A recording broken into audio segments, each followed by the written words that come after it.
Ada peribahasa yang mengatakan, mulutmu adalah harimaumu. Apa arti dari peribahasa ini, saudara? Maksudnya ialah perkataan kita bisa menjadi senjata tajam. Berbicara memiliki senjata tajam berarti bicara 3 hal. Kalau nggak dipakai, nggak ada gunanya. Kalau dipakai secara negatif, akan melukai orang. Dan kalau dipakai secara positif, membawa berkat bagi diri kita sendiri. Suatu sore ketika kami sedang bercengkrama di ruang belakang, tiba-tiba muncul seorang anak muda berbaju merah, lalu dia berkata, "Om, ada buruk kan? Atau kardus bekas atau barang-barang layak pakai yang sudah tidak difungsikan lagi?"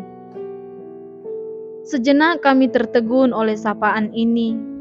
Lalu mata kami melihat tumpukan karton di bawah meja. Spontan kami katakan, "Ada. Tolong kamu ke depan gereja, nanti kami antar ke sana."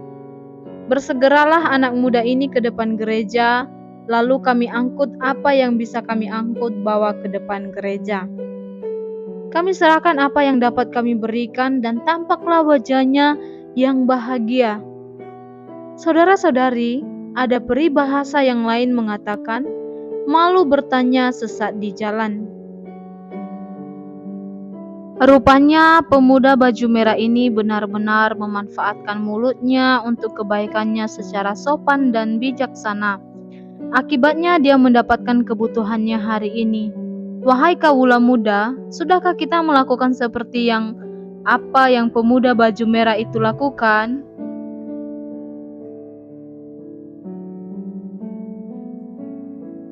Jika kita menilai seorang anak muda, lalu kita temui seorang anak muda yang bersih dan satu anak muda yang bertato, pikiran perasaan Anda akan lebih dekat ke siapa? Jelas pada yang bersih.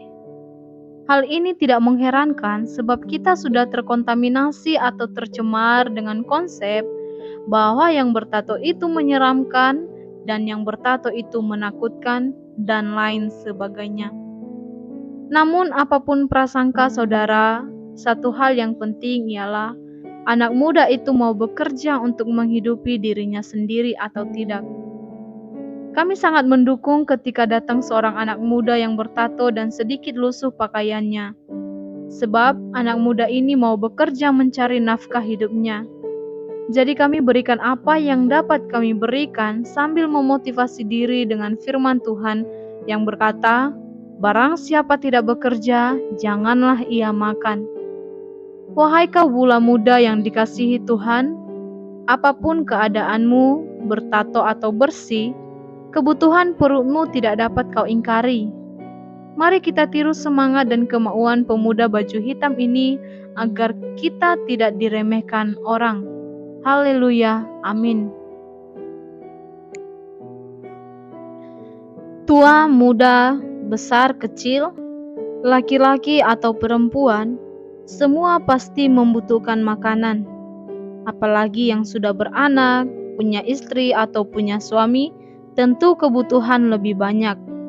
Belum lagi kita harus menanggung orang tua atau saudara kandung. Apakah masalah utama tidak tercukupinya kebutuhan keluarga? Salah satunya malas dan malu. Karena masalah ini manusia sangat sulit untuk mendapatkan nafkah hidupnya.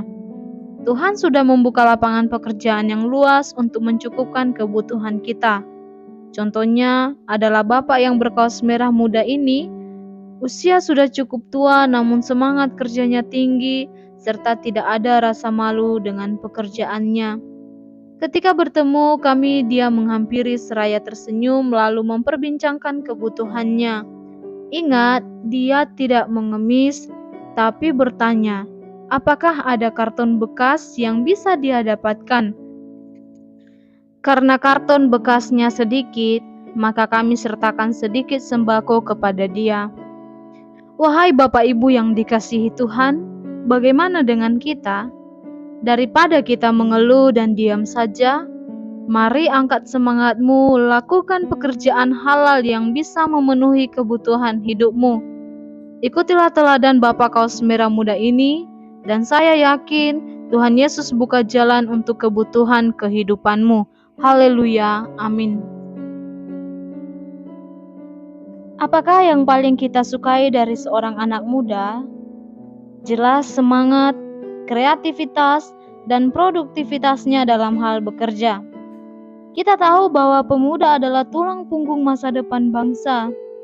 Apa jadinya kalau pemuda itu loyo, suka berkhayal, dan tidak menghasilkan? Jelas sebagian besar anak bangsa akan merasa kecewa dan prihatin. Kami berkenalan dengan seorang anak muda yang bersemangat, kreatif, dan produktif. Pemuda yang berkaos hitam putih merah ini setiap hari nggak peduli panas atau hujan, berjalan keliling mencari barang-barang rongsokan. Hebatnya, pagi sampai siang dia cari rongsokan atau kardus dan botol. Ketika sore hari tiba, dia pergi mencari pekerjaan sebagai tukang rumput. Saya berimajinasi seandainya semua anak bangsa semangat kreatif dan produktif sesuai bidangnya masing-masing, saya yakin kita akan disebut sebagai bangsa yang hebat, inovatif, dan produktif. Namun demikian, berapa banyak anak bangsa yang sadar, berapa banyak pemimpin yang tidak memikirkan dirinya sendiri, dan berapa banyak anak muda yang mau bangkit guna memperjuangkan masa depan bangsa. Biarlah teladan yang diberikan oleh anak muda berkaos hitam putih merah ini boleh menjadi inspirasi bagi kita. Terpujilah Tuhan Yesus. Perjuangan hidup memang membutuhkan kemauan dan semangat yang membajak. Ada kalanya mencari sesuap nasi itu mudah, ada kalanya mencari sesuap nasi itu sulit dan sukar. Namun, jika kita mau, tidak ada halangan yang tidak dapat kita lalui. Suatu malam kami melihat ada seorang yang usianya sekitar 60 atau 70 lewat di depan gereja. Karena hati kami tergerak, maka kami hentikan bapak ini, lalu sejenak kami bertanya jawab. Namanya Pak Mokhtar, usianya 60 ke atas, dan pekerjaannya dari pagi sampai sore mencari kardus dan botol, serta gelas-gelas plastik. Kemudian kami tanya, berapa anak bapak? Jawabnya 5. Pernahkah saudara bayangkan anggota keluarga Pak Mokhtar ini 7 orang? Pekerjaan yang ada hanya mencari kardus bekas dan botol gelas plastik. Namun ketujuh-tujuhnya hidup dan sehat serta semangat. Bagaimana dengan kehidupan kita, saudara? Adakah lebih berat dari keluarga Pak Mokhtar? Mari kencangkan ikat pinggang dan bekerjalah. Bersama Tuhan Yesus, saudara pasti bisa. Bagi kita yang menyaksikan kehidupan tukang pulung atau pemulung, mari ulurkan tanganmu dan ringankan beban hidupnya. Oleh karena itu, sahabat GIA Lingga Present atau siapapun yang melihat tayangan video ini, mari kita membangkitkan semangat kerja kita. Tuhan Yesus memberkati. Shalom.